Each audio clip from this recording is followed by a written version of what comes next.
지금부터는 이슈별로 윤 대통령의 발언을 짚어드리겠습니다. 앞서 말씀드린 대로 크게 김건희 여사를 둘러싼 논란과 명태균 씨 관련 공천 개입 의혹, 또 도이치모터스 주가 조작 등 김 여사 특검과 관련한 문제입니다. 그중에서 먼저 김건희 여사 논란부터 전해드리겠습니다. 김 여사 논란에 대해 오늘 구체적인 사과는 없었습니다.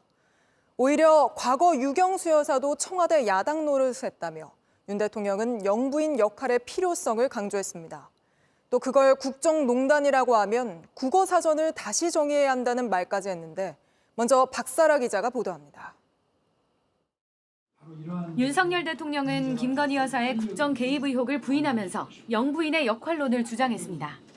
참모들이 대통령 면전에서 직접 하기 어려운 것들을 우회적으로 조언하는 역할 등을 할 수 있다는 겁니다.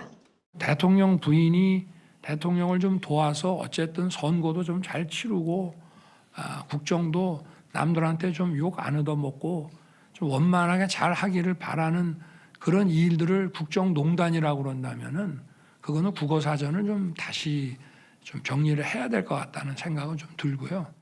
과거 유경수 여사 사례를 언급하기도 했습니다. 유경수 여사께서도 청와대 야당 노릇을 했다고 하시는데 그런 대통령에 대한 아내로서의 이런 조언 같은 것들을 마치 국정농단화 시키는 거는 그거는 정말 우리 정치 문화상이나 또 우리 문화적으로도 이건 맞지 않는 거라고 저는 보고요. 하지만 지금까지 공개된 명태균 씨 녹취록 등을 통해 드러난 의혹을 단순한 조언으로 볼 수 있을지는 의문입니다. 명 씨는 2022년 6월 보궐선거를 앞두고 김영선 전 의원이 공천을 받도록 김 여사가 도와줬다는 취지로 말했고 오늘 네. 여사님 전화 왔는데 네네. 내 고마움다며 네네. 김영수 그렇게 하지 말라고 내가 고맙다고 네네. 야, 자기 선물이래. 지난해 11월 김영선 전 의원이 국민의힘 당무감사에서 하위 평가를 받자 여사가 도와줄 것이라는 말도 했습니다. 국책산업인 창원 국가산업단지 관련한 명 씨 대화에도 김 여사가 등장합니다. 하지만 윤 대통령은 이 같은 의혹에 대한 직접적인 반박 없이 김 여사가 대통령에게 조언을 할 수 있는 위치에 있으니 문제 없다는 취지로 주장한 겁니다. 윤 대통령은 김건희 여사 라인에 대한 쇄신 요구도 사실상 거부했습니다.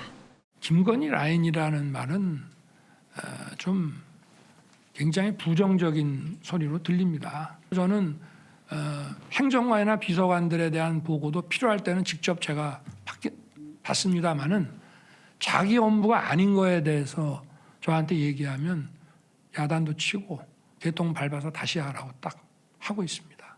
JTBC 박사라입니다.